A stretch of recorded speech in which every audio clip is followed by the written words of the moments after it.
Well, hello, everybody. Welcome to another installment of Show to Be with Mike G, the show of life, the show of Boulder, Colorado, the show of Armagnac.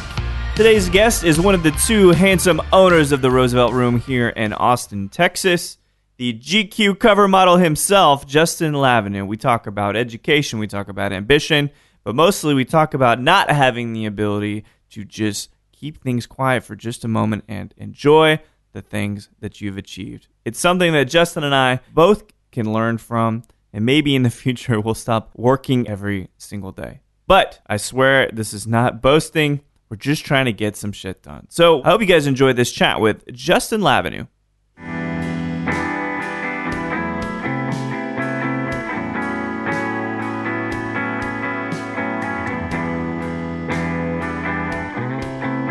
It's kind of funny being on, having just bought a bar and then being on the cover of GQ. And, I'm probably the brokest guy to ever be on the cover of GQ. So, but you never, so here's the good thing about you, at least from what I've noticed. You walk into a room and people are like, man, that guy's really well put together. Like in terms of his style, it's like, so it doesn't matter how much money you have. You're portraying, you're walking the walk, it feels like. Yeah. It looks good. What's the line in American Beauty? It's like, in order to be successful, one must portray the image of success. Yes, exactly. Peter Gallagher, right? Yeah. With the browser. Yeah, exactly, right? Does it matter to you if other people think you're successful, or does it just matter to you that you are successful? I think I've always just been intrinsically motivated. Yeah. Really. I mean, I don't really, ever since I was little, I just remember like any accolade I'd get, well, I'd work really hard for it, and the second I got it, I just was out the door. I didn't even think about it ever again. Next milestone? Yeah. Do you ever take that time to just make sure you enjoy some of those moments because they're fast and they're few? Yeah, I definitely. I mean, there's the moment that it's like sinks in, real quick, and I'm like, oh, that's really cool. And how long do you dwell on it? Dwell might not be the right word, but you gotta spend some time with it, right? Chew it over. Yeah, I guess it just depends on what it is. Yeah. GQ though, I mean, I can't think for the immediate future something that's larger. I agree. I don't think that's even sunk in yet, really. No? No. Maybe it's not. Maybe that's what keeps you humble. Yeah. You feel like, because you always seem accessible, very humble. Like you've done a lot of shit and no one would be the wiser. You don't ever talk about it. Well, yeah, I think just my standards for myself are really high, so I don't think I've really done too much then. Yeah. Well, that's someone who's eager or ambitious, Definitely. Do you think how did you learn how to be a gentleman? I think that's something for us as modern men, right? That there's got to be some kind of role model or some kind of example that's set for us to carry on the way that we do. Yeah. Treating women well, what you do, speaking articulately, what you do, having manners, good fashion. Like, where did you learn this stuff for you? That's a good question. I think my parents split when I was 4. Yeah. And so I would spend half time with my mother, half time with my father. Mm-hmm. And I think that ultimately they just didn't want me to fall in their same footsteps of like getting divorced when when their kids were so young, or they were like, I think they were 30 something. That's normal. You were 4, so they got married, or at least mid 20s for that, right? Yeah. So I'd spend half time with each, and my mother would always teach about treating women with. They both would, but sure. My mother would like sit at the door and make my brother hold it for her. Like, she'd like, we'd walk up to the mall and she'd like just stand at the door, and then we'd be like, oh God, Mom. Oh. But it's lost, right? Yeah, totally. How do you feel about, and I grew up the same way, single mom for a long, long time. And I feel like it injected this sense of chivalry in me, because it wasn't feminism or anything like that, but it's like you hold the door open for the elderly, you hold the door open for women, right? I mean, Absolutely. That's just how it goes. And I kind of wonder why it's been lost. Now, I'm making the assumption and I'm making the statement that it has been lost, but do you feel like younger guys just don't have that same sense of respect for their elderly or women in general? maybe it's relating back more to like gender equality and stuff. It's like there's double standards. I guess that guys should always hold the door for women, and then maybe some guys are being I'm not taught, doing that. What do I? Yeah, it's like why is it just all the girls that get the door held for them? Yeah, I don't know. Why is it? No, I think that's a good point. But like in some sense, the scales tipped a little bit. There maybe it was equal at one point. I mean, obviously it's never equal, like at least in the corporate world, but maybe socially, some equality there. And then so you think guys are just kind of like, oh, why do I have to do that? Who knows? I don't know, dude. But they should, right? Like let's put that as a fucking ground rule. Guys should be chivalrous, and guys should open the door, right? Absolutely. Yeah, that is in essence being a gentleman. Absolutely. So where was your mom? Like, where did she develop, you think, this sense of making sure that you guys were upstanding gentlemen? I just think it was like she didn't want us to end up in divorce, So I think she'd always stress treating women with respect and, being polite. And then my father would be the same, he wanted the same thing for her. So he taught us like the men's standpoint, like this is how a man should treat a lady. And then my mom would teach us this is how a lady likes to be treated, kind of thing, So you get a kind of nice, equal kind of representation, both ends of it. Of course. So so I know a little bit, we've known each other for years now. I think even since you kind of came into Austin from Boulder, right? Yeah. But I don't know much about where you grew up. Where did you grow up? So you're saying your parents got the split when you were 4. Mm-hmm. So you had some time in Texas, but where did you end up growing up? I was born in Austin. Yeah. Okay. We moved briefly to Albuquerque, and that's where my brother was born. Oh, cool. Younger brother? Yes. How much younger is he? He's just younger than 2 years. Okay. So a year and 10 months. Similar industry at all? No, completely different. We totally are different polar opposite. He's short, you're tall. Same. No, he's tall, but we just in terms of like our demeanor, like he is so laid back. Like you don't think you're laid back? Well, I guess not in terms of like maybe personal goals for ourselves, like ambition. Like he's cool as a cucumber. You give him, a little bit of income and he's good. And but for you, it's like you got to keep that next thing. Keep ticking. Yeah, totally understand that. Which I love him for it. I mean, we are polar opposites in that. You guys get along pretty well. Yeah. Now we do. We didn't when we were younger, but vying I fought my brother. I wrestled him to fucking the ground lots of times. Now he can take me. Yeah, like he's like a foot taller than me. He could probably take me now. Yeah, he's bigger than I am now. Yeah. Sorry, what was the question? No, but so how was it growing? So you were in Austin. Yeah. Okay. You guys moved to Albuquerque. That's right. What was that around? Kind of when your folks split? We moved back to Austin briefly, and then they split. And my mom took us up to Colorado to be with her family, her parents. So I lived with my grandparents and her for a year or 2 years. Oh, really? Was your dad still in Austin at that point? My dad actually went to France to pursue his PhD. Oh, wow. In what? In hydrogeology. Hydrogeology. Interesting. Yeah. Was that part of what? Because he's a very charismatic guy too. Marsh, definitely. Right? Yes. Right? Good guy. Great role model and stuff. And so when he got back, so it's a year and a half for you, I guess, and your brother too, hanging out in Colorado. What did he end up doing with the degree? Did he end up working in oil or?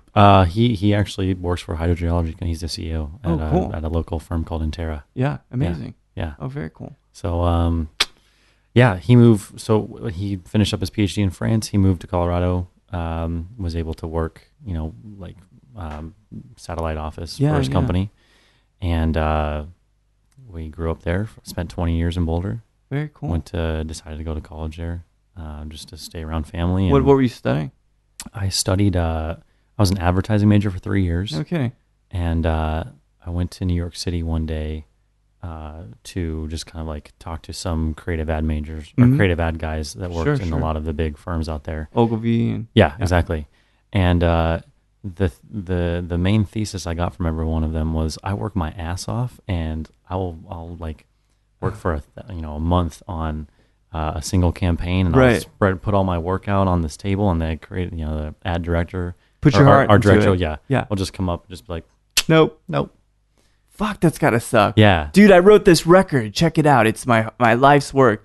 And I like half a track. Yeah. God damn. That 10 seconds is really good. Work on that 10 seconds a lot more, and we might have something. It's insane. Does that ever bother you that at least all commoditized art and advertising things comes down to one dude thinking that he knows exactly what's going on? Totally. It's kind of fucking frustrating, isn't it?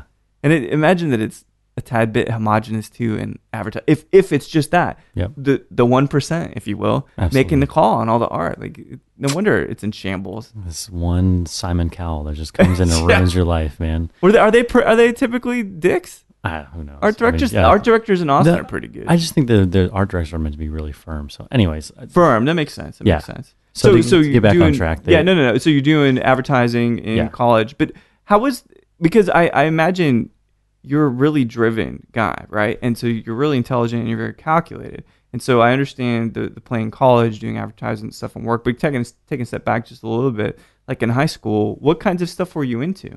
Because I just kind of wonder where you came to be as the wonderful Renaissance guy that you are. But like, what was it like in high school? What kind of stuff were you into? Man, I don't know. I think that actually I got bullied a lot in ninth Did grade, you? so I think that probably helped me being a little more humble. Yeah. Yeah, bullying is a humbling experience. No doubt. And then I changed schools and I went back to the little town right outside of Boulder, Colorado that I grew up in. Mm-hmm. Went to like elementary school and stuff like that. And so connected with some old friends, and that thankfully that stopped. But I don't. Yeah. Yeah. High school was Did you kind of flock towards English, science? Were you in debate or anything like that? I was on the basketball team. Okay, basketball makes and some volleyball sense,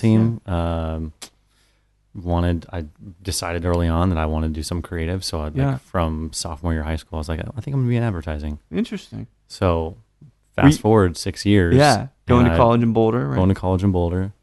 Get back from this trip from New York City, and I was like, shit, I really don't want to do advertising anymore. I don't want to spend that much time. How do you feel like that? And since your dreams have been dashed, Yeah. like, how did that feel getting back? Oh man, I remember I have actually a picture on my phone of a phone call that I made to my father, and I was like, Dad, I know you just spent a lot of money on college the last 3 years for me, but sorry, mate. I got to change majors. I don't think I want to do this. And he's like, Shit. what's going on? He's like, yeah, I explained it all to him. Yeah. And he's like, yeah, fuck that.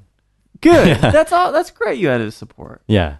So I changed. I just did a little bridge into marketing. Yeah.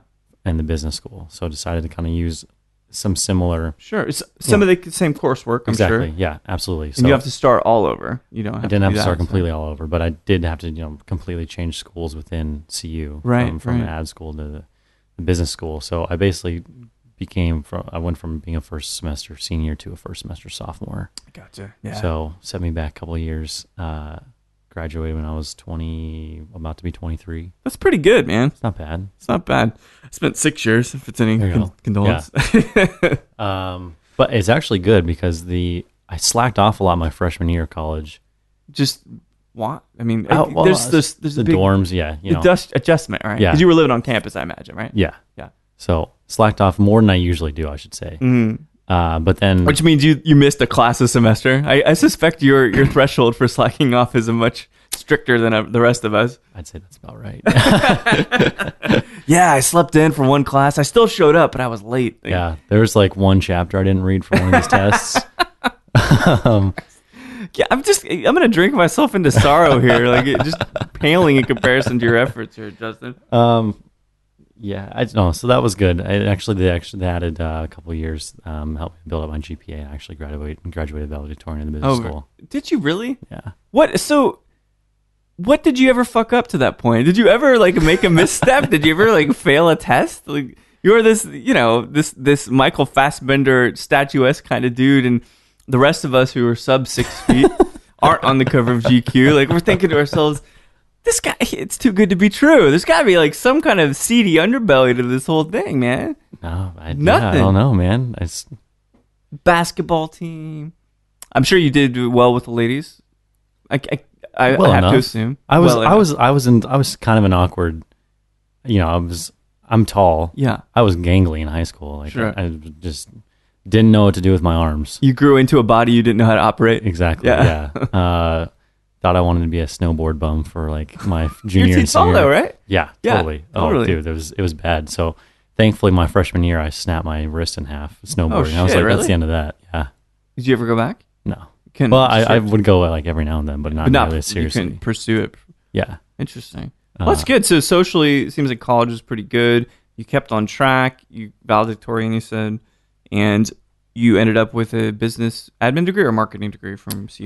Yeah, business administration with marketing. Yeah, and then an entrepreneurial emphasis. Very cool. Did you end up doing any internships or anything, getting your feet even more wet? Yeah, did a couple marketing internships, but I, when I decided to change majors to marketing, about 6 months prior to that, I had begun bartending, and I think that was like no kidding. Became like my creative outlet. Did you need to work, like to pay the bills and stuff, or just something to get you out of the dorm? My dad was, he had when he grew up, he had a father that wanted him to make it on his own a little bit. So he would like every summer he'd send him off to get this like really shitty summer job. Right. Like, one of them was like a welding assistant. Just in the trenches. Yeah. Yeah. So my dad did the same thing to me a couple times. Like I had to work in the oil fields of Oklahoma. No shit. What were you doing there? I was just like a roustabout. I was an assistant to guys that would set up oil compressors. Did you have to dig a lot of stuff? No, but I did have to I would, had to work basically these big oil tanks. So we would just go around and service them and fill them up. And oh, that's crazy. All around BF, Oklahoma. BFE, Oklahoma, yeah. Yeah. And western parts of Texas, or eastern parts of Texas and western parts of Arkansas. Damn. So what do you do socially there? Or you just work? Put nothing. Your head down? Nothing, right? It was 2 months during the summer of being alone because I lived in my uncle's apartment. How old were you then when you went over to Oklahoma? I was, it was my summer going into my junior and senior year, so I was 16 and 17. Damn. Yeah. So you're going to earn the value of hard work. Oh, dude, it was, and trust me, I did. Like, yeah. My pops was like, man, you've had it easy up until now. Like these little jobs. I'm shipping your ass to Oklahoma. Yeah. So, that quickly, I mean, these guys, the guys that I helped out with or worked alongside, they Army vets that, weren't that intelligent. So this was like, that was their life, that they did that every day for some of the guys have been there for 12 years. Oh, shit. Were you guys able to, I always find those guys kind of riveting because they've got stories I'll never, ever have heard, you know, and things I would have never experienced. I mean, did you guys, imagine, even though you're the young guy, did you have anything you guys could bond over? Women. Yeah. No, I mean, they were some really crass, I bet. Southerners that, no respect. Yeah, exactly. Yeah. Whistling, hollering. That's mostly what we bonded over was they would tell me these stories and I'm like, man, I would never want to be like that. Yeah. So. But you knew how to adapt, I imagine. Yeah. I would just nod nervously and smile. And I think they'll put me in one of these wells if I don't just nod along. Yeah. We're like, oh man, yeah, my mom would hate you. All right. But in your head though, it's still you're very conscious of the fact this is not how I want to be as a man, right? Absolutely. Sometimes that's what I think is most helpful, is not determining what you like in the world, but determining what you think are bad examples and then rebelling against that. Absolutely. Yeah. That's interesting. So sounds like an epic summer. You spent the whole fucking summer out there? Yeah. Damn, dude, hot. Man, it's really hot. Oh man, in the oil fields in Oklahoma, it's 110 God, usually. Really? Yeah. And then you're out in the beating sun, for 5 hours on end, setting up this compressor that, is crazy. That's insane. So I came back with a tan and a little bit of money in my pocket and a determination to never have a job like that again. But your dad, he could just send you again, right?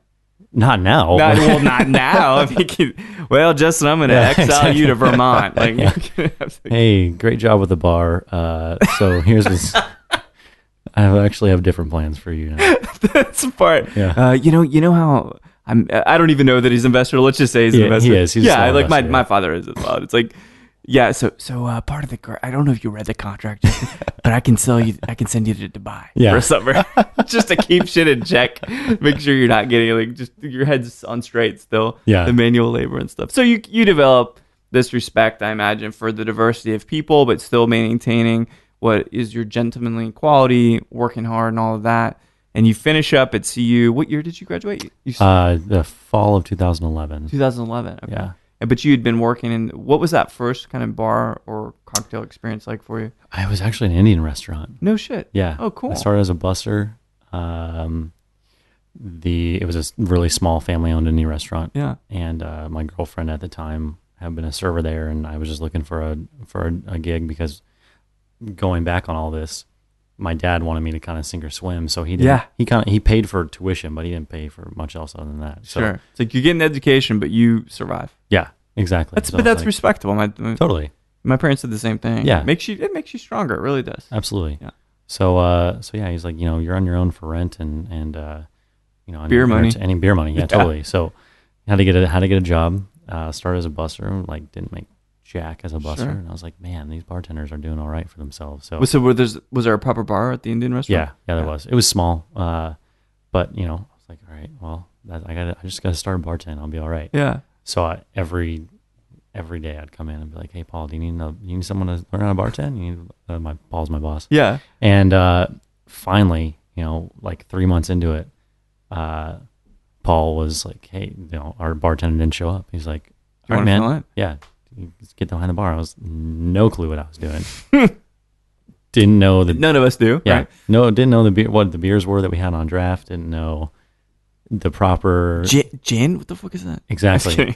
Yeah, I remember the first gin and tonic I ever made. It was like probably 6 ounces of gin and a splash of tonic. And so that's what you're gonna make me drink after this. I think. Exactly. Right? 6-1. Yeah. But I loved it. I mean, despite not knowing anything about it, I really enjoyed being back there. So. What draws you to it? Is it the details, the differences in colors, flavors? Like what exactly is? I thought about this question a lot actually. For me, and I think a lot of people are the same way.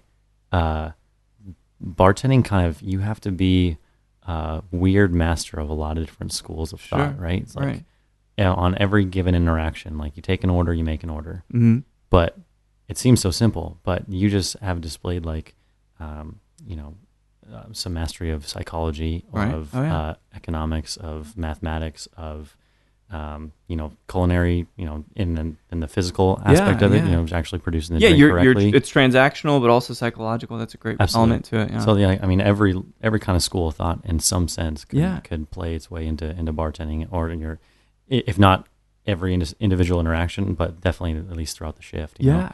So it's kind of a cool. So thing, it was basically like. I don't even know how to think about it, but the variety pack of life that you got to experience in one place. Yeah.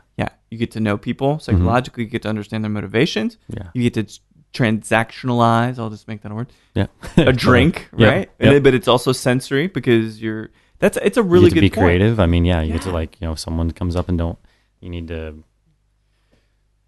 think on your feet. Think on your feet. Totally. Yeah. Yes, absolutely. And then, it's also like if you're working with someone else, it's kind of like a dance, you got to have to work with that person. So it's teamwork right there. Were you Patrick Swayze or Jennifer Grey? Yeah. At that point, more Jennifer Grey probably, right? Yeah, definitely more. How long were you behind that bar there at the Indian spot? I was there. So I bartended for 3 months, and then the owner, Paul, was like, hey man, you seem to take this really seriously. How do you feel about making a menu for us that kind of works with these flavors? No kidding. Work after with 3 months. Yeah. Amazing. And I was like, I don't know what the fuck I'm doing, but sure.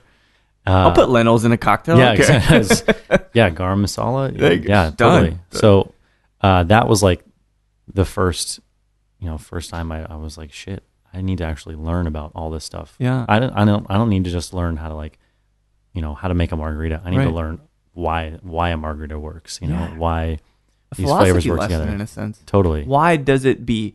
Yeah, right. Why? Absolutely. Yeah, which is interesting because I think that maybe because you're so focused on the details around things and understanding things on a finer level, because that's what gives you the minutia and the nuance. You can talk to it. That it's perfect for you in an academic sense, right? Yeah. It's here's your test. You got to make a menu. You're like, whoa. I didn't study for this. Yeah. And then you go back, right? Yeah. That's very true, man. There you go. Maybe that's why it drew me to it so much. Yeah. It's shit, it is very I am academic. Not prepared.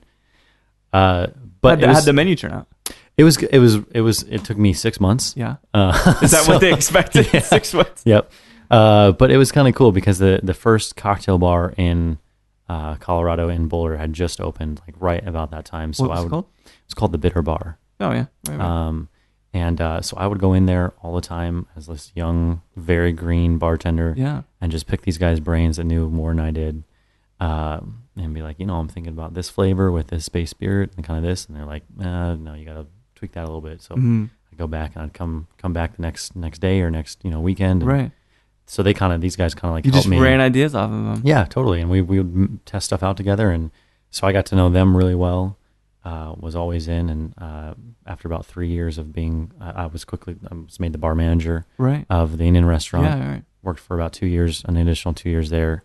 And then, had you finished school yet when you're still at the Indian spot? I was, yeah. And then right before I graduated, I moved over to the Bitter Bar. And quickly went from a bar manager to a bar back.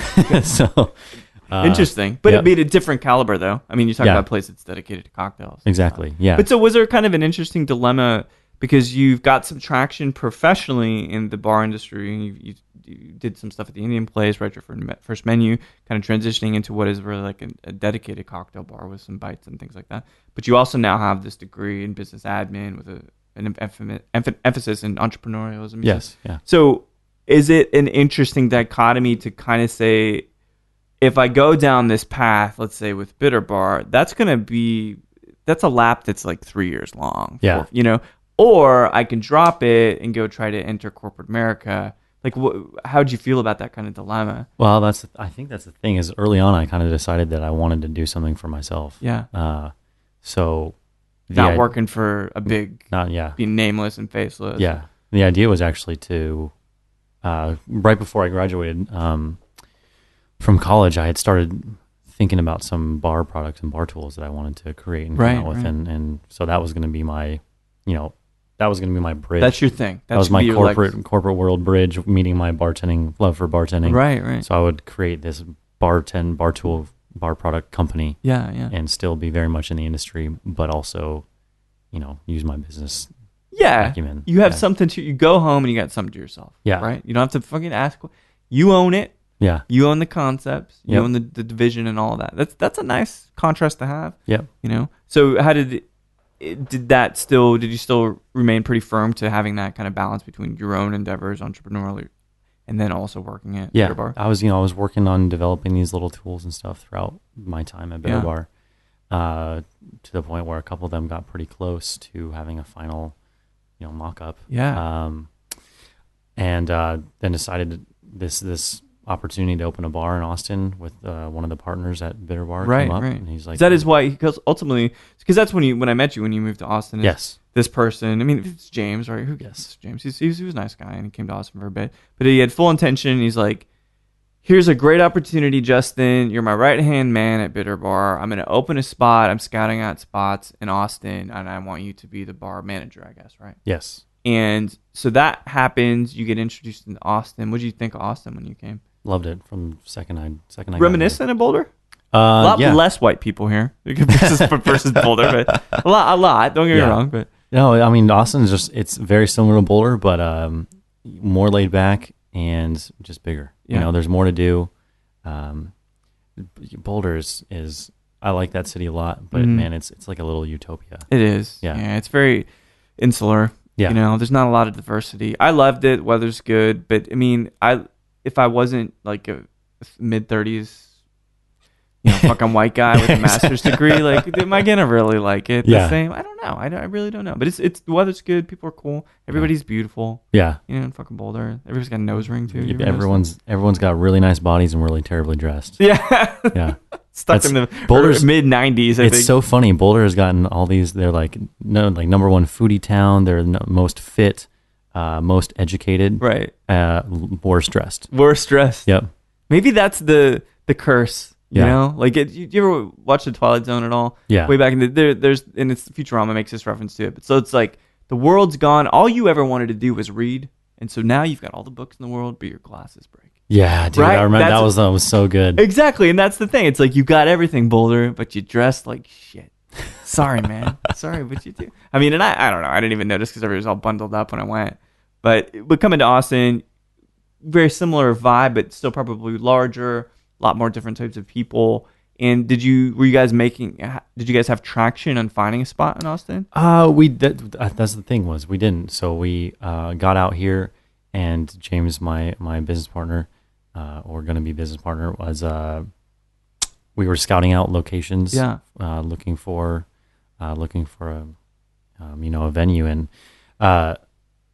we kind of he didn't plan quite right to be able to financially afford just being out here, right, not working, looking for a spot. So I moved in August, and around November after. Is this 13? Yeah, 13. exactly. Yeah, I moved August 13, right around Thanksgiving. Mm-hmm. A couple months later, James was like, "Yeah, I got to move back to Colorado, work, and you're gonna be my guy on the ground. Right. Like you'll scout spots out, scout talent, all of it, right? Yeah, totally. Well, he goes, and I don't hear from him. He doesn't even keep in touch? No. I text him and, hey man, how's life going out there? Haven't heard anything from our broker. Right. Haven't seen it, haven't looked at any places. Has Dean found any spots? You've heard anything from him? Do you need to go look at any of these locations? No, not a peep. Nothing. Nothing, not a peep. Wouldn't even. Did you still have family here at least? I have family. Yeah, my cool. So you have here. some support system here at least. You're not left, as they say, not left with a dick in your hand, sitting in Austin without any money. Okay. One of the reasons I wanted to come out and pursue that was because my father was here. Gotcha. So he had moved about 5 years prior to come down and take over his company from Colorado to exactly. Yeah. So I had a support system with him here, but that's good. That's definitely good. Yeah. But yes, just don't hear people from him. And then right around Christmas time, I just had to put it out there. I was like, look, man, I uprooted my life to come out because of this gesture of good faith with you. Yeah. Yeah. And he sends me back a text that was like, dude, you and I were never business partners. What the fuck? You serious? Yeah. So what did he expect that you were going to do out here for him? No, man. I was just like, your constant inquiries and thinking your business partner is even more annoying than you constantly texting me and bugging me. It's right. Like, what the fuck? That's fucked, man. Yeah. But it's the best thing that's ever happened to me. Because you learned a hell of a lesson, I imagine. Yeah. Because so to articulate that lesson, because I went through a very similar lesson this year, or rather last year now that we're in 2016. Right. But if this was a public speech, something to motivate people, what was that fucking lesson? Because I think I know what it was. But tell me, what was that lesson you learned with James? What do you think it is? I think it is either get it in writing. Yes. Or don't trust people that are fucking idiots. Yeah. Either way, that's the inarticulate way. Exactly. But get it in writing, right? Yeah. Get a contract. Definitely. But I mean, truthfully, it is the best thing that's ever happened to me because I was young and naive and thought that 5 or 10% of this company I was going to work my ass off for would be worth it. But it's so funny. Julie Reiner, who owns Pegu Club, right? Yeah. When I was at the bar, she's like, when I was taking bar in New York City. Actually, I want to talk about that in a second too. When you deal. She was like, if you ever get proposed or propositioned with 5 or 10% ownership, and you have to put money into that is never a good deal because you're just buying yourself a job. That's right. It's hardly ever going to pay for itself unless it's wildly successful. Absolutely. So or there's plenty of money on the books already. Exactly. $multi-million. Yeah. 5 and 10. Exactly. So for this small startup that we were going to get, I was going to get maybe 10% after 2 years. Right. It would have been awful. I would have been working the same amount for a lot less. Yeah. And just giving up money just to make some money in 2 years. Yeah, for no recognition. So it truly is the best thing that's ever happened to me. Yeah. And was it even a dark period for you? Or you just move forward and you adapt? Because you seem like just the adaptive kind of guy. You don't let it get you down. Well, what prompted me reaching out to him with this kind of all right, what's the deal? Was I'd gotten a job offer from Chris with Half Step to go and train from Sasha. Right. It was like, look, I just got this opportunity to go and train with one of the greatest guys ever to train people in this industry. One of the forefathers of it. Do I need to know right now? Should I go down this path and learn from this guy? And maybe, if you're going to come back, we'll start something then. But this is at least a year-long commitment that I have to make to this place. And that's when he was like, yeah, just whatever. Go do your thing. Fuck off. So you knew it was done. Yeah. Yeah. So, but it was fine because I had this other opportunity, which I would never trade the world for. I got to learn directly from Sasha. Did you go out to New York to learn? He came to Austin. How long was he here? He was here for, I think, a little over a month and a half, something like that. Okay. Training most of Chris's stuff? The initial 6, yeah. Who were the 6 initially? Myself, Whitney, right. Hobbs, Brian Floyd, Florian, Rob Crabtree, George, St. John. Mm-hmm. Was Sheet out there too? No, Rashid came on right after that. Josh? Josh came on after that as well. After that too. Yeah. So many great people coming through that place. Yeah. But how was that experience? I mean, so now in hindsight, even knowing that you worked with one of the greats, and full disclosure, I've never met Sasha, and I don't know a lick about him except the kind of impact he's left on other people that I do know closely. Yeah. Now knowing how things turned out for him, how was that experience for you? Is it even more important now? You're saying like learning from Sasha? Yeah. It was like, again, something I would never trade for the world. I was one of the Half Step crew were one of the last batch of bartenders he ever trained. Sasha Eitz. Yeah, exactly. Yeah. He passed away a couple months ago, and it's I think that he had only trained like maybe one or two other staffs since then. So we like got one of his last most refined training programs. Right. Hands-on, personalized. Exactly. What was your impression of him? I never met him. I love the guy. Eccentric? No, not at all. Just really calm, very mild-mannered? Very calm, mild-mannered, very polite. He was truly like the classic gentleman. Really? Yeah. It's amazing. Yeah. How'd you feel about when you heard he passed? It broke my heart. Yeah. Yeah. It's very tough for people. And again, I'm not going to masquerade around as if I knew Sasha went out, but you can just feel the presence that he had with people and that impact and that kind of influence. Oh my God, yeah. I mean, it's kind of insane how much of an impact he really had on this modern cocktail movement. People don't realize it, but like Milk and Honey was like the original speakeasy in New York City. Mm-hmm. He opened it below an apartment, apartment building, whatever. And in his lease, he's like, he pretty much had to tell the landlords, like, you will not know I'm there. Yeah. You have to just let me do it. Yeah. That's the only way they would they would give it to him. If like, if you don't disturb your upstairs, gotcha. Neighbors, then you can open this spot.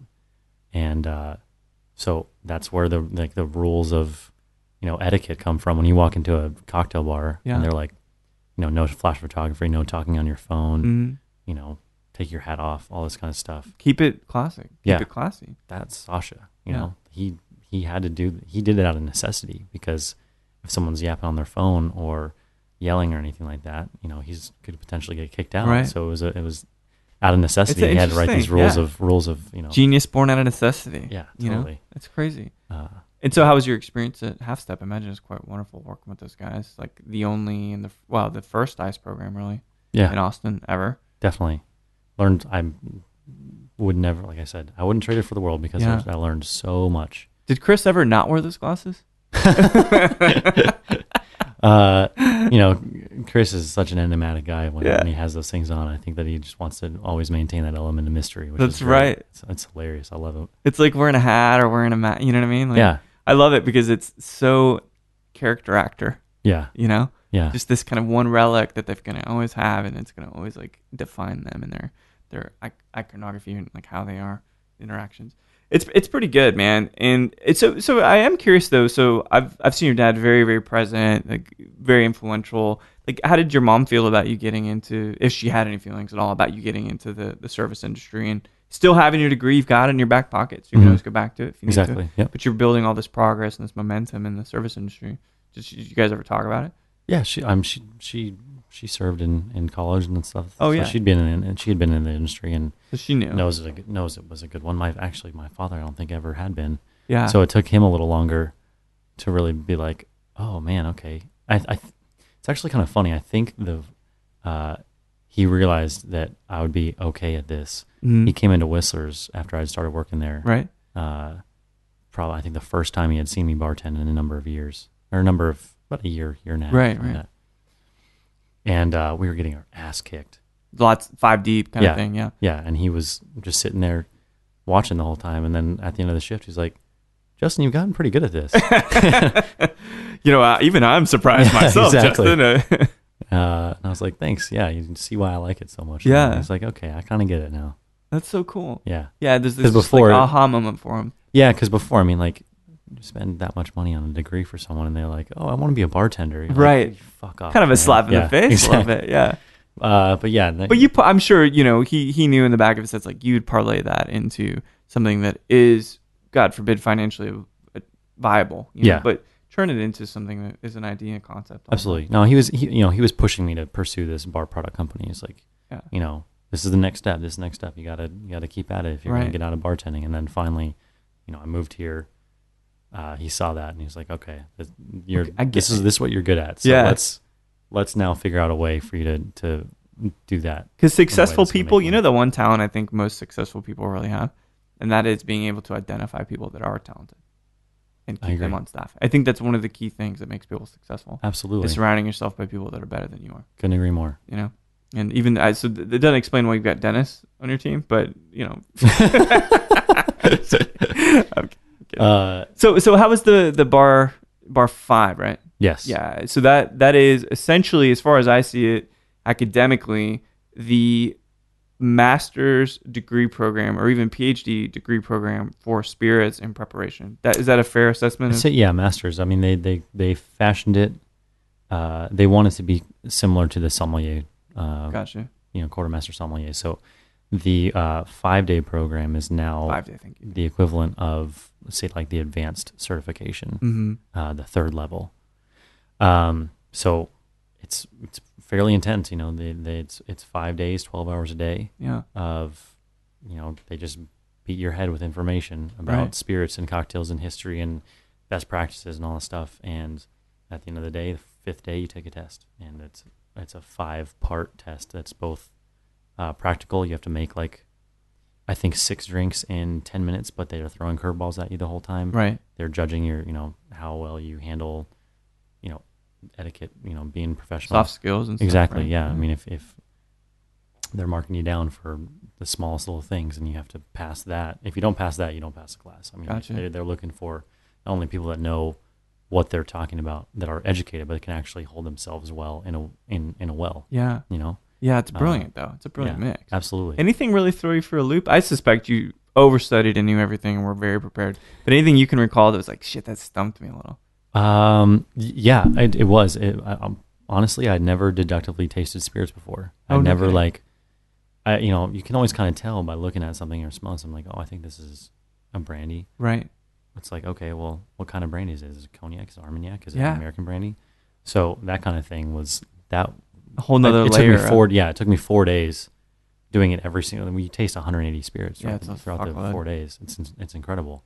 But it took me till that last final day where it clicked. Yeah. And I was like, okay, I think I'm ready tomorrow. But that whole week I was shitting myself. Like, there's no way I'm going to pass the deductive. I just imagine the Rocky montage. Yeah. Right? Like, you're not ready yet to fight Creed, Justin, but after everything's said and done, you passed. I passed. And you basically demonstrated some mastery of tasting, serving, talk, all of it. Yeah. I mean, how does that feel a tad bit validating, or as we kind of discussed earlier, is that just like, cool, well, what's next? It's the latter. Yeah. That's a pretty great achievement. Did you have any time to enjoy it? Yeah. Well, so it's funny. On Thanksgiving Day, I got a call from Dale DeGroff. Oh, wow. It woke me up. Got a call. Yeah. Saw a New York number because they had said, it takes them about a month to score it. To score everything. Yeah. There's 50 kids, 50 students, not kids. And,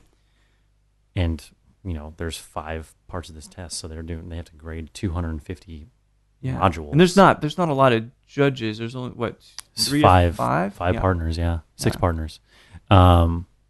Yeah, so I mean, that's what they're doing for almost a month straight, is just grading these tests, and then finally around Thanksgiving time, they're like, "Yeah, you're gonna start getting calls, saying if you passed or not," and you start seeing on Facebook like, "I passed," and like, "Oh shit, I didn't pass."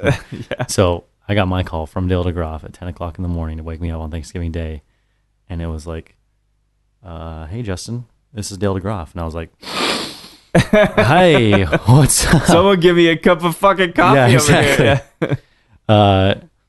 And I was like, "Hi, Dale. How's it going?" He's like, "It's going really well, Justin. Having a good Thanksgiving, Dale? Exactly. How's it meeting the family?" I didn't know. I was like, "What? How's it going, man?" Yeah. It was the quickest, most to the point conversation ever. He's just like, "Just want to let you know that you passed bar ready, and you had high marks in a lot of the categories. Have a great Thanksgiving. Goodbye." Jeez. Yeah. That's almost too succinct. I would have plenty of questions. But Dale, do you think I'm good? Yeah, Good, Dale?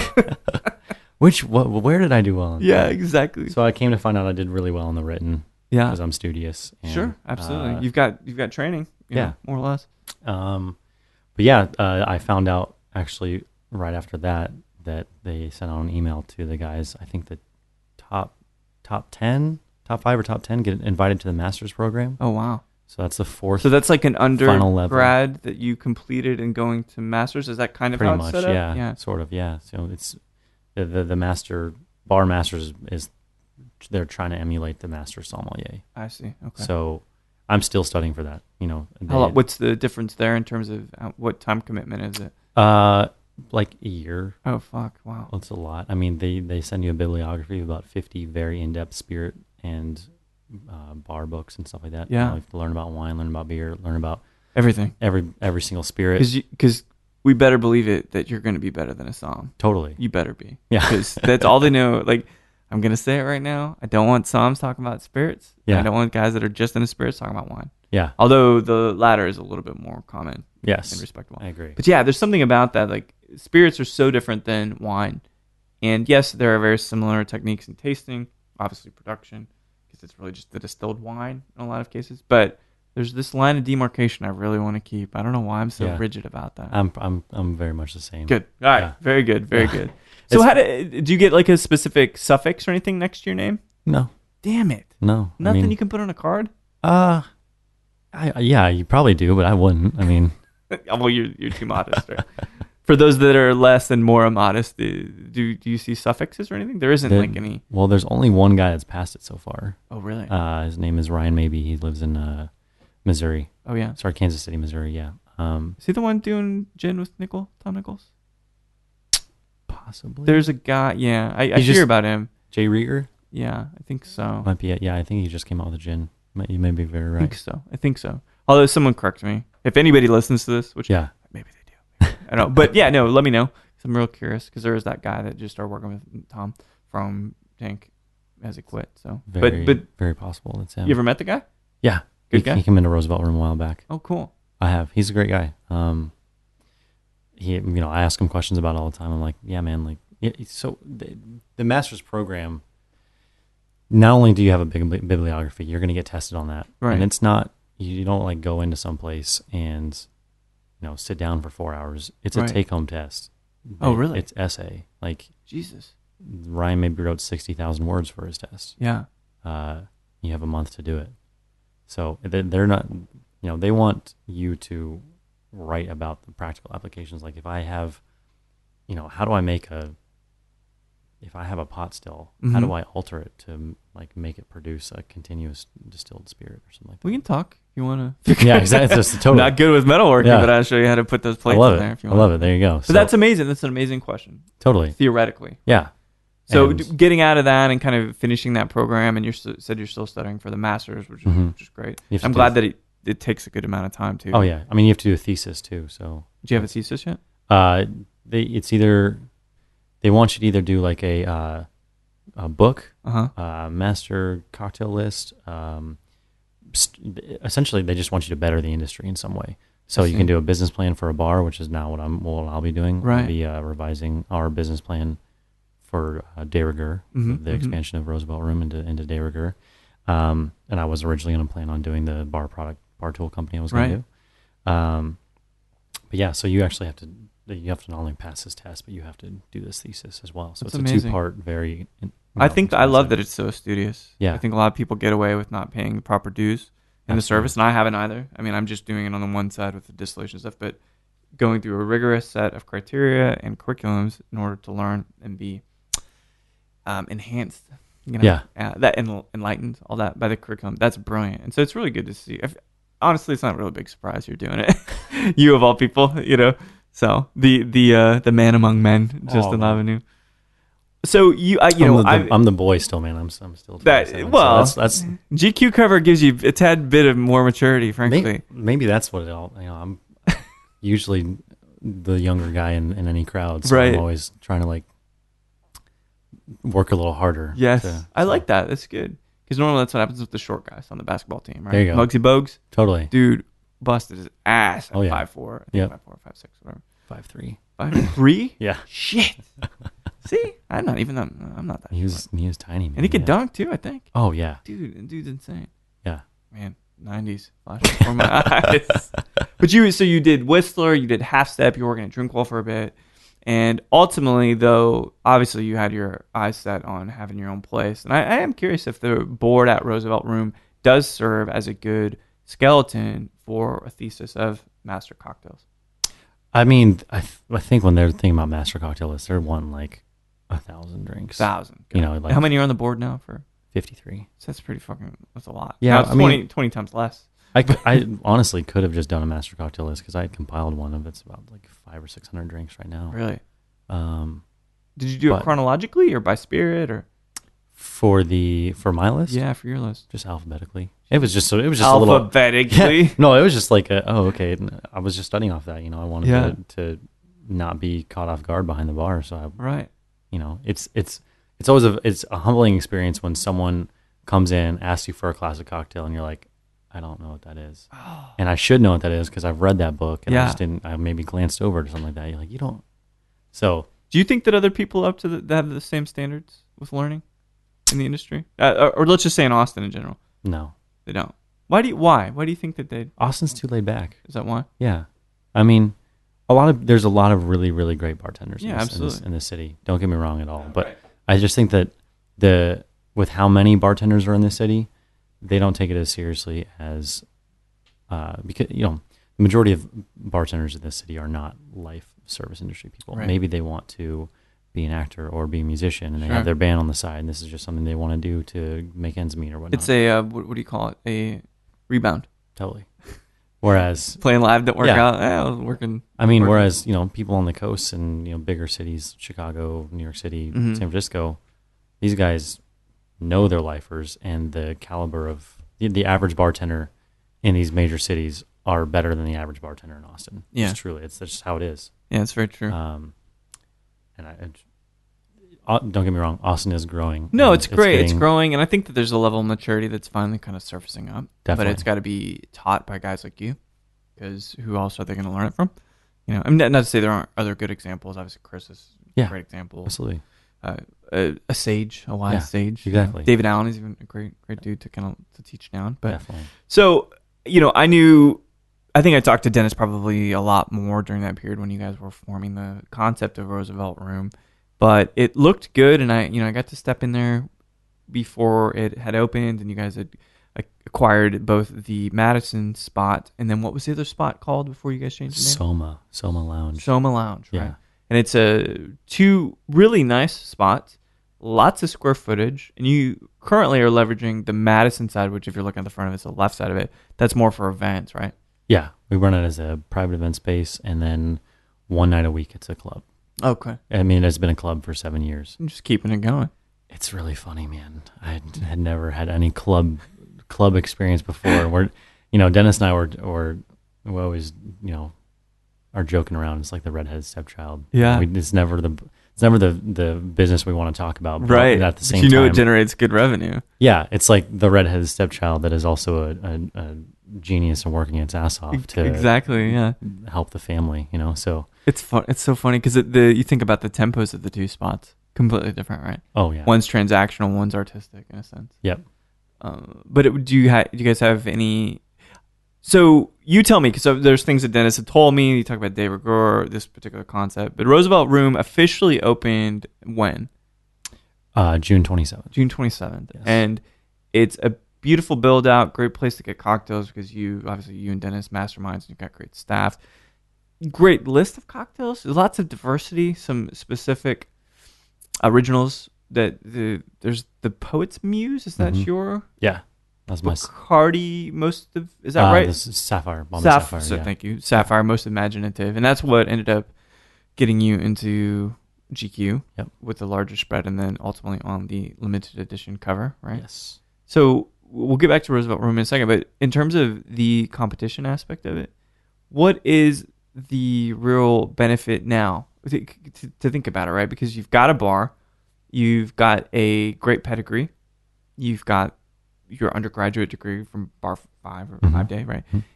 What do you particularly get out of the individual competitions now? Like what do I intrinsically seek by competing? Yeah. Just my competitive nature. Is that right? Man. Yeah.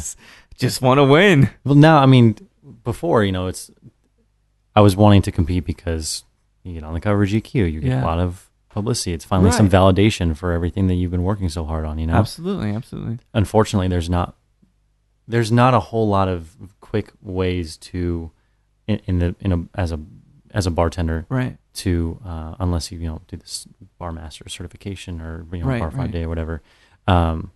There's not a whole lot of like certified. Okay, your shit finally. Mm-hmm. But competitions are a great way to get that. Gotcha. You won this big thing. You must know what you're doing. It's good for the brand of Justin. It's good for the brand of Roosevelt Room and your projects too, right? Totally. So this year, I competed last year in the same competition. I got third overall. Mm-hmm. And just knew that going into it this year, I almost didn't compete because I was just too busy. Yeah. And then Dennis pulled me aside. It's like, dude, what the fuck are you doing, man? You're the favorite this year. Right, right. I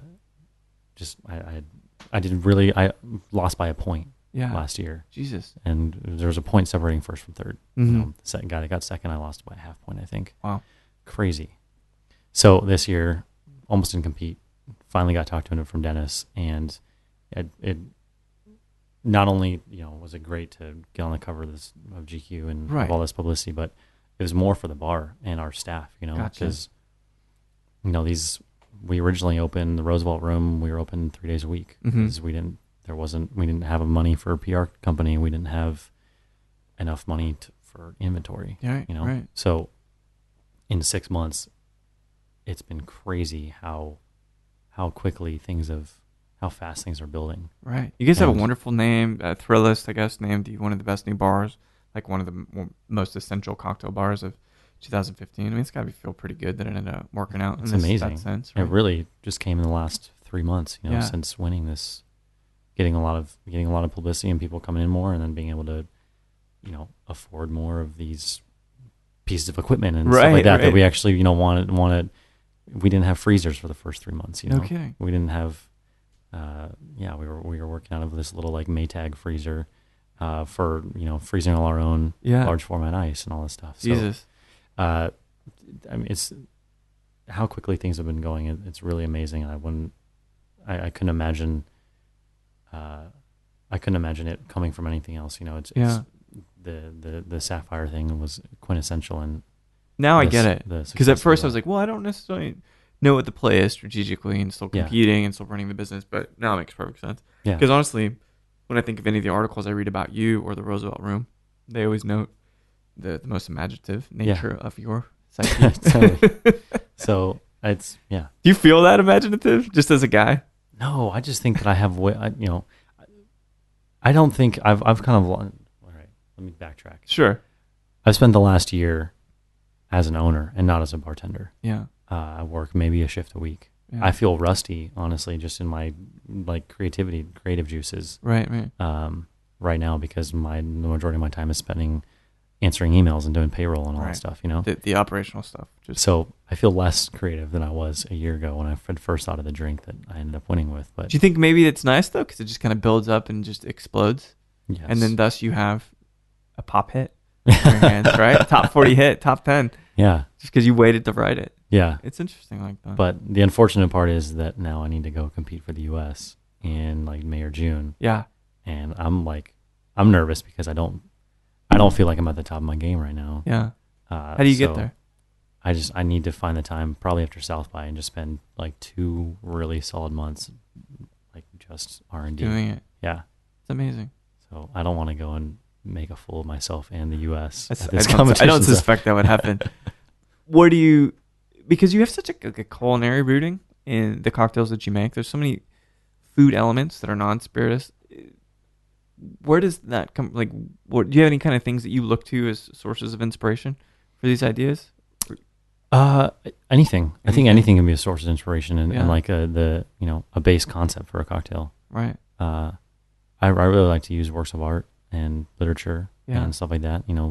For my cocktail last year, it was all based around the novel Moby Dick. Yeah.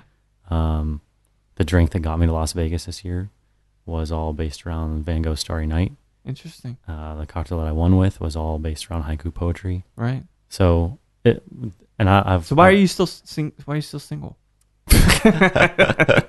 Right. Yeah. Totally.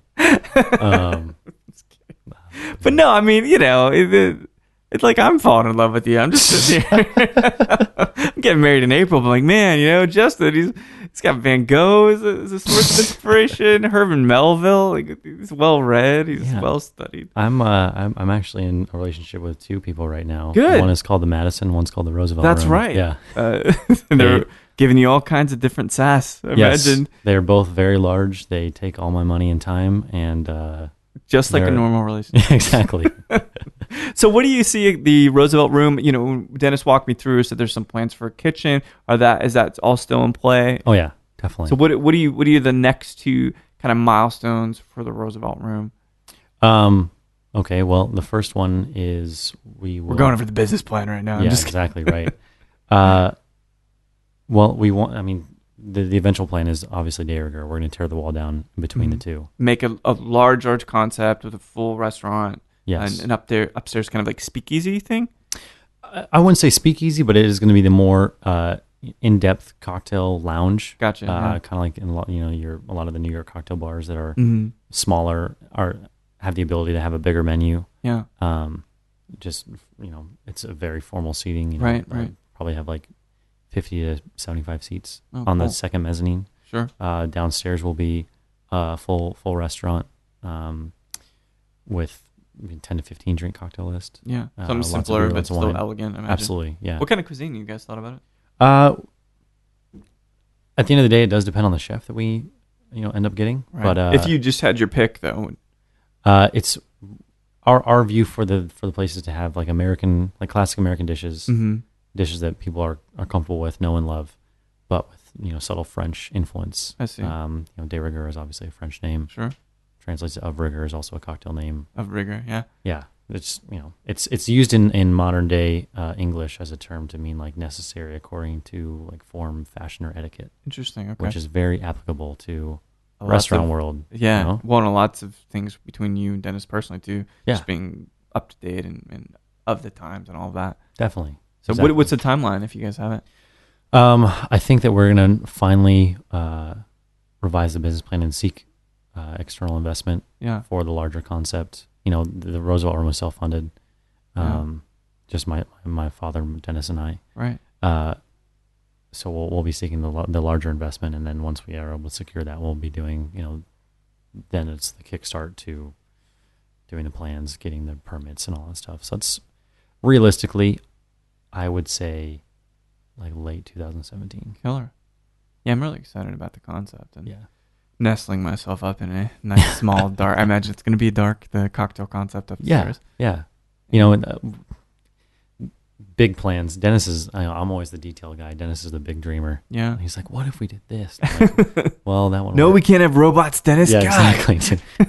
But one of the ideas he did have was like, "Man, what if we put a patio on the roof?" I'm like, "Wow, that could be sweet." Certainly, especially since Hotel Van Zant's right there too, right? Yeah. Right, kind of out the back. Once you go out that back door, you can look straight to it. Is that right? Is that what I'm thinking? What's the hotel that's real close? Oh, Zaza. Zaza. Yeah. There we go. Yeah. So the Zaza's going to be built right behind us. Right behind you guys. So, we kind of want a differentiation of concept there too, or it's going to be, restaurant with cocktails, like a restaurant bar. Yeah. And then second level is cocktail bar. And then the upstairs patio is like, your quintessential Austin patio kind of that has like amazing drinks as well. So three tiers, almost literally. Yeah, three tiers, different. We want every single one of them to have a different feel. Yeah. They're each going to have a different bar manager. It's amazing. We're going to treat them like three separate entities under one roof that all are tied together with our standards and how we train our bartenders and stuff. And aesthetic too, I'm sure. Absolutely. The beginning of your legacy. Well, so let's take a moment to discuss the bottle that you picked. Everybody's got their interesting personalities that they pick via bottle. Mm-hmm. And I like that you picked the 1973 Marie Defoe Armagnac at 43% ABV, 86 proof. And this is distilled in 73, 30 years in oak. I believe it says. Yeah. And I get, shit, man, it's just deep. It's a really deep nice. Armagnac. What do you think? I'm French. Yeah.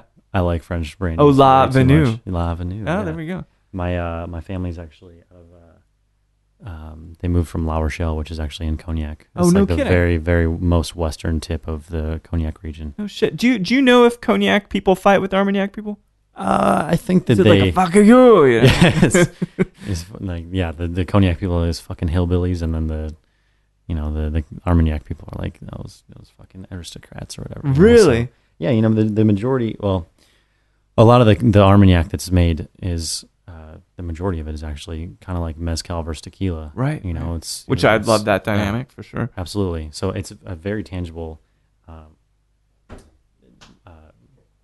similarities, and almost a classism to it. Yeah, exactly. Like tequila is a commercial product, right. It's whereas mezcal is made by these single villages, and it's the same kind of thing. Like a lot of the Armagnac, there's like farmers. It's their own little, vineyard that they just make. They rent a still, and there's like a traveling still between these like towns. That's and so stuff amazing. That they'll just go and after every harvest, they'll take their excess grapes or whatever, and they'll distill them, and then they'll have booze to drink for the next year. That's so cool. And a lot of these Armagnac houses actually go around and will, buy up. It's almost like Del Maguey. Yeah. They're a lot of big Armagnac houses. Okay. So, and they'll just go to specific villages, more or less. Yeah. And then particular years, particular varietals, which there's not a lot of discussion of varietals, though. That's only 3. So, four. It's 4 total? Yeah, oh, okay. 4 in Armagnac, 3 in Cognac. Oh, interesting.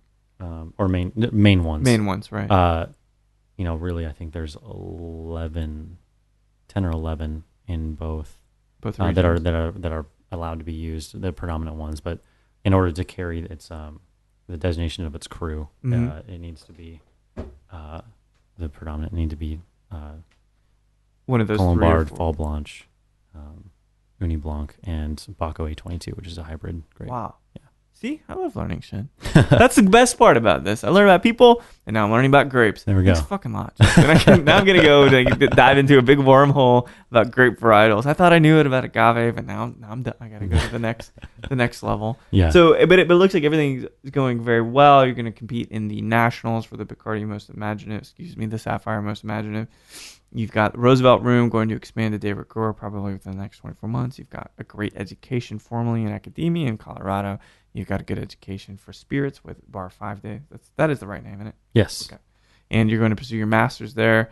So do you ever... The one thing I personally worry about is trekking along all these new kinds of achievements, whether they're academic, whether they're professional, or even personal, But I feel like sometimes I don't take... And we touched on this just a little bit previously, but I don't take the proper time to sit back and just fucking reflect. Yeah. Do you feel like you make the right effort to say, okay, just let me stop for a second and realize that I'm not just your average guy. I have really worked hard to achieve these things, and I should take a moment to reflect and enjoy it. Do you make that time for yourself? I don't like to rest my laurels, man. Yeah, it's weird though. It's a delicate balance between resting, because I definitely get that. Like, yeah, but there's this opportunity. I'm chomping at the bit. But also saying, if tomorrow it was all over, do I feel comfortable that I reflected enough on the things that I really did? The answer to that question is definitely no. No. Yeah. Think that'll change when you get older?